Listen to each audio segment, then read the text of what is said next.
జ్వాలాతోరణం జరుగుతుండగా దాని కింద నుంచి ఎవడు శంకరుడి యొక్క పల్లకీతో వెళ్ళి వచ్చాడో వాడు చూడడు ప్రాణ నిర్వాణ వేళ ఘోర యమపట్టణ ద్వార తోరణంబు. యమధర్మరాజు గారి యొక్క నగరం అగ్నితోరణంతో ఉంటుందిట. దాని కింద నుంచి భయపడి జీవుడు శరీరం విడిచిపెట్టిన తరువాత పాపములు చేసి పరుగులు తీస్తూ వెడతాడు.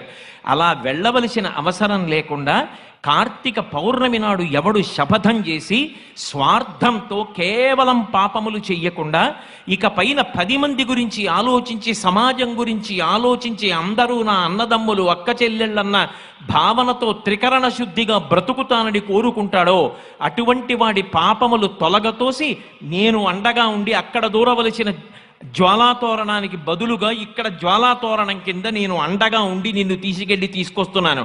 ఇక నీకు ఆ తోరణ దర్శనం లేదని భగవంతుడు